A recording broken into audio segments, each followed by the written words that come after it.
and I don't want to fight the argument of the referendum again, because we're out, and we all have to get with it and make the best of it. But 50,000 extra customs officers, that's going to cost, I think, in the region about 200 extra million declarations a year. That's going to cost businesses money, Lee, isn't it? Because there's extra forms that you're going to have to fill in. Someone has to be paid to look through them.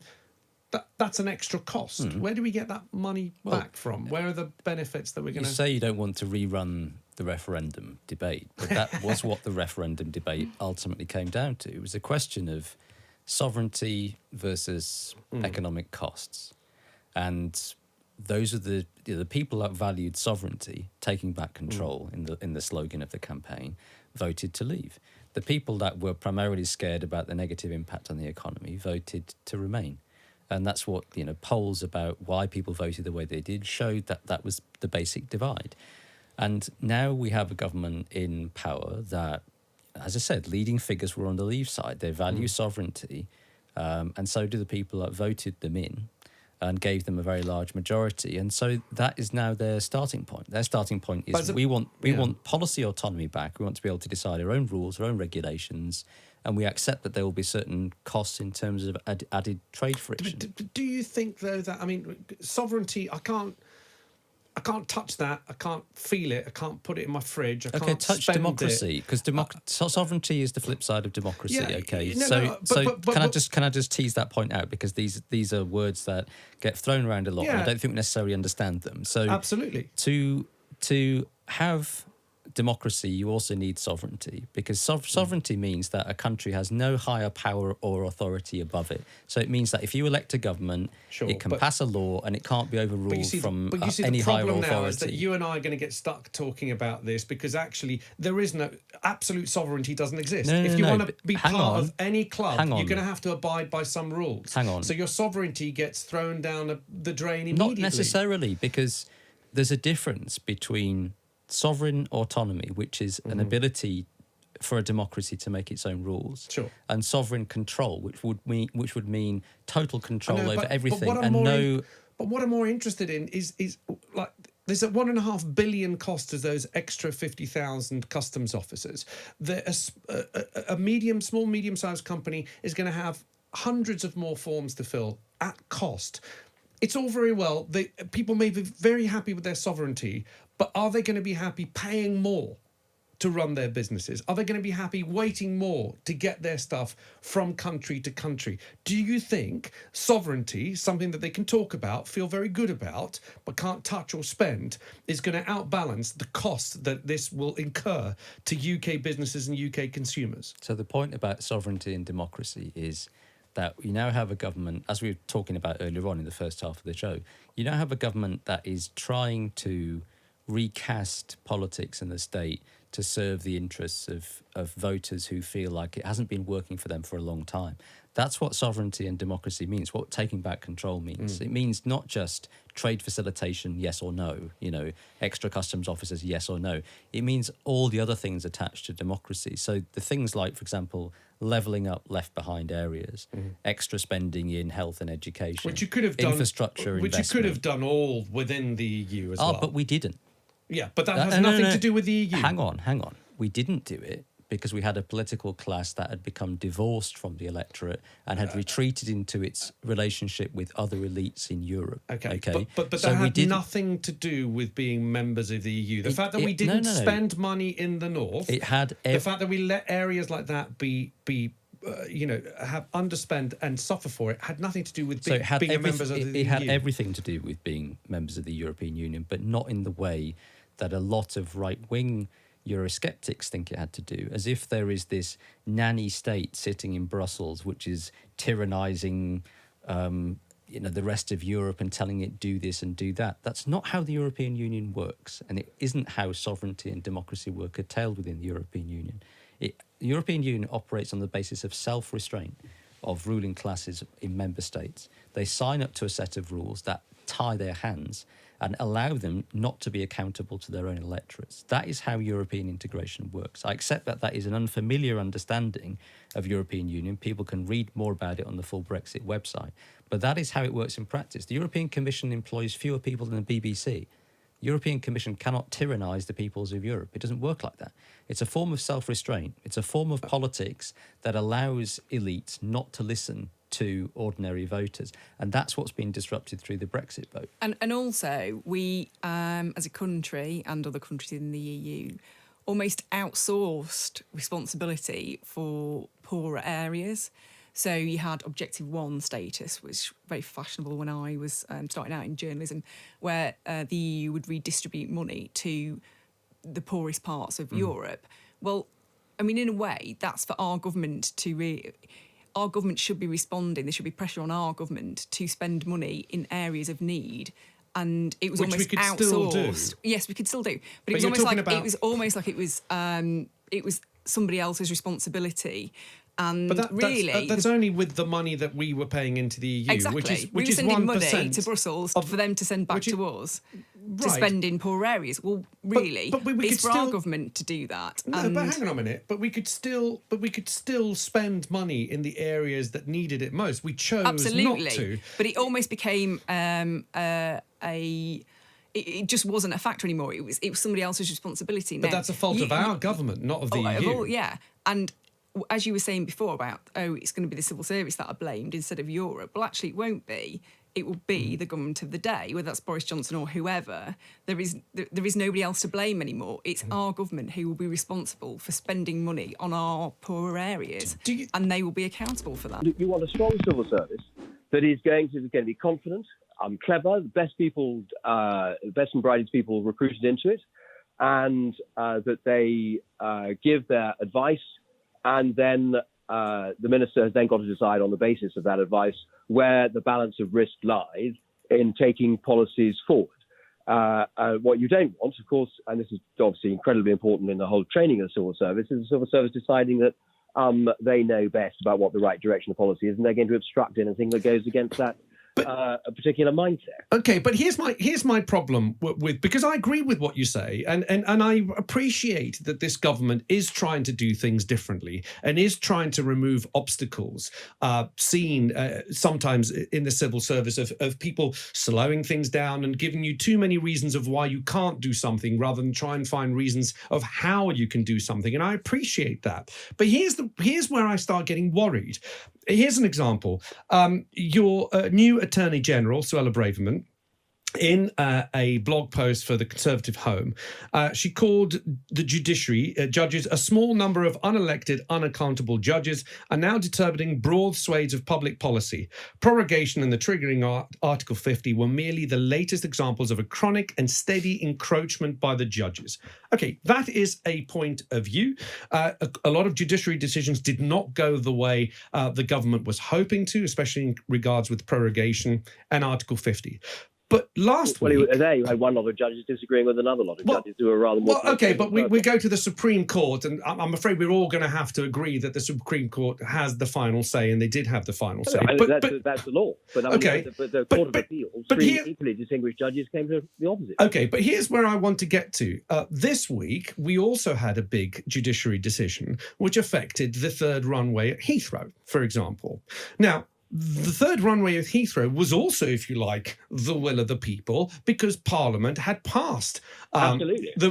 Now, here's where the judges came in and now has stopped the third runway for Heathrow, not permanently, but at least they've put a kibosh on it going ahead. Where is the outrage of judges preventing the will of Parliament this time? Because it seems to me that, again, a little bit like the civil service, it's all very subjective. I'm telling you, here is the outrage. I'm outraged by it.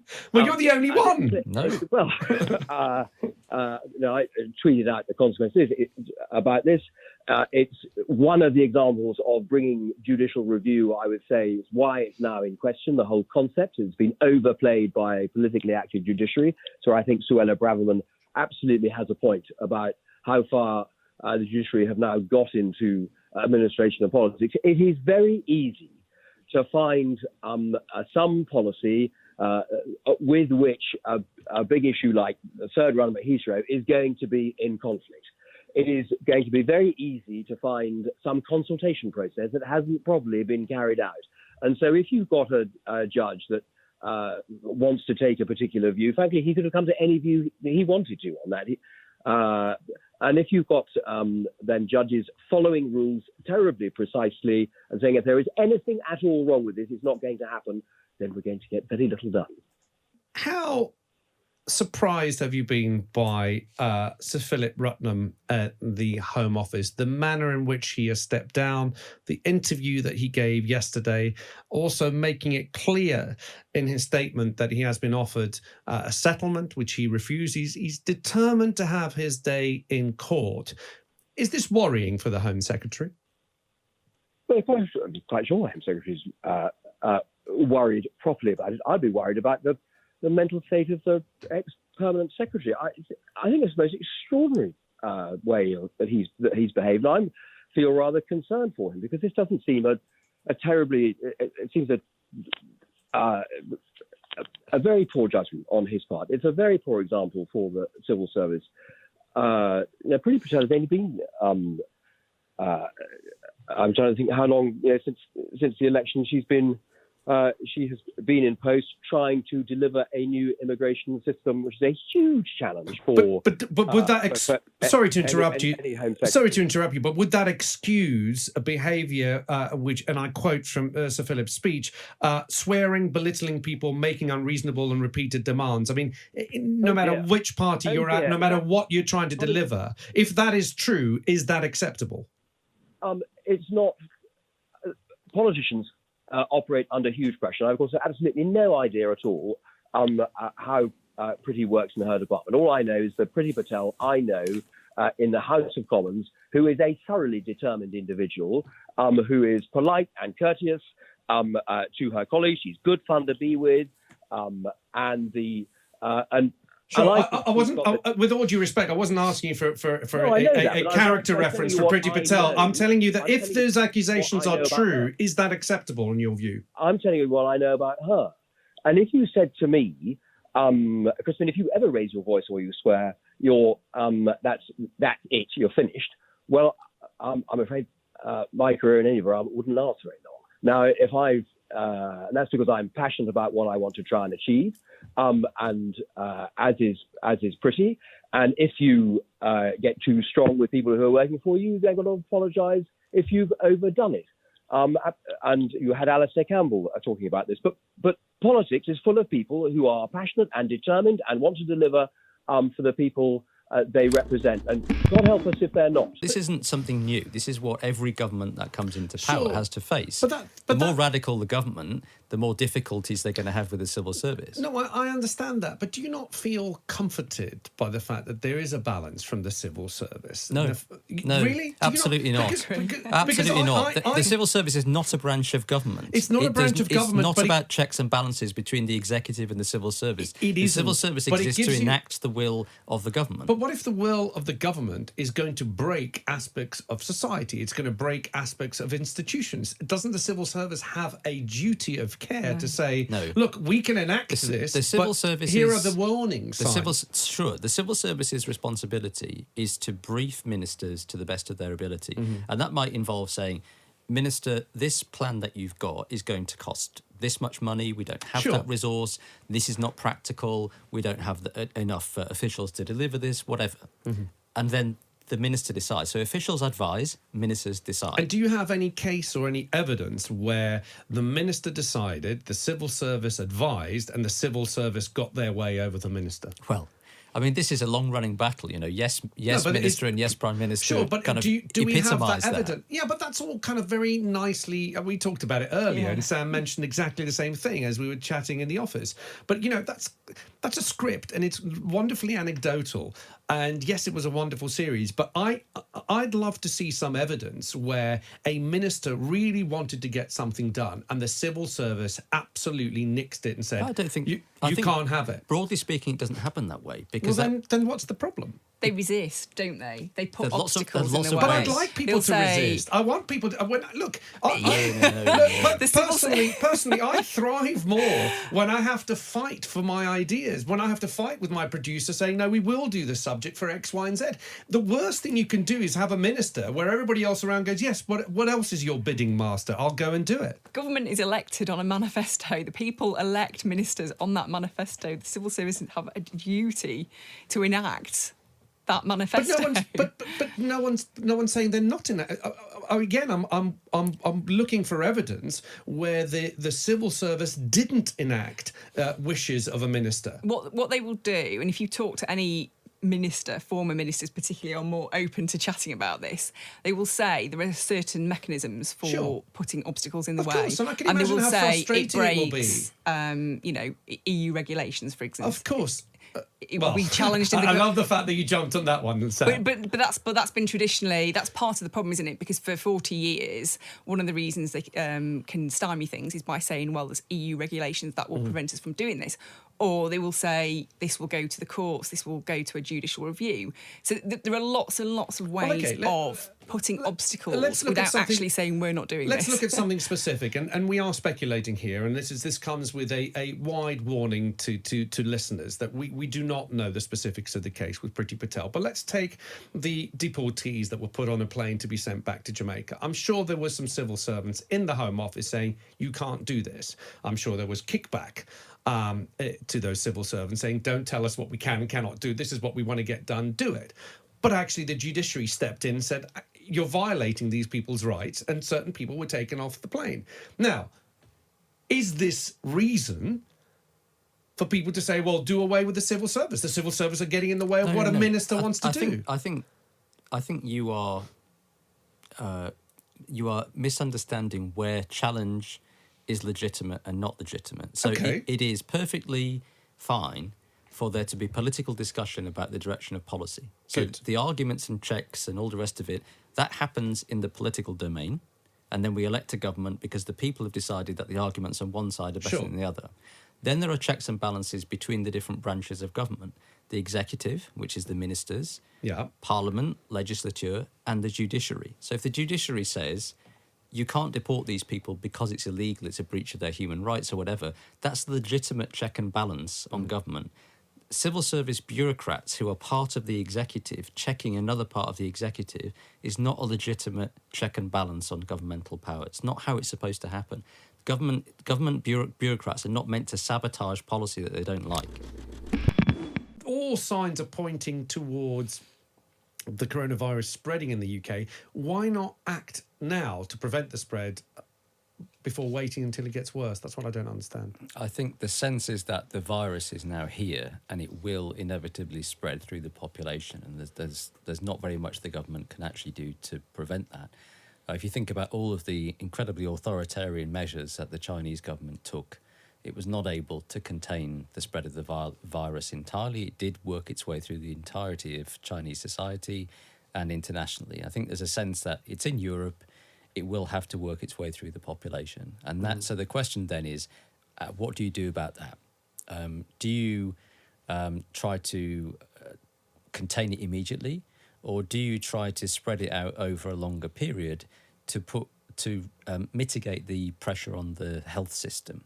And how would you do that? How do you sort of prolong it? Are you saying you deliberately allowing people to get infected? Well, you don't deliberate. But you just do very little to stop it. So if you were to try to take the measures that you would really require to try and stop it spreading, then you would be closing down schools, you would be closing down workplaces, getting people to work from home, you would be banning public gatherings. All of this would have an enormous impact on everyday social and economic life. It would massively disrupt people's ability to get food and to go to work and to have their kids in school and all this kind of stuff. And you would have to do it for many months to really contain the disease. The moment that you took the lid off, if the disease is still circulating in the population, which it could well do, then it would just it would spread again. Right. Once a disease is already circulating in a population, it's very difficult to contain it. So my suspicion is what the health experts are thinking is that if we can smooth out the infection rate, try to contain it through modest changes to the way that we live on a daily basis. Simple things like washing our hands is the most important thing you can do. 80% of disease is spread through your hands. Covering your mouth when you cough. These are the most important things at the moment. These are relatively modest changes to the way that we live. People will get ill, but we won't suffer the enormous social and economic costs. And the peak of the virus will probably pass later into the year, through into the spring and the summer, when the National Health Service is under less pressure. It comes under massive pressure in the autumn and the winter, and people will get better healthcare if the life of the virus is spread out over the course of the year. So it may seem perverse, but for an individual, obviously they don't want to get it, but the government has to plan at the population level.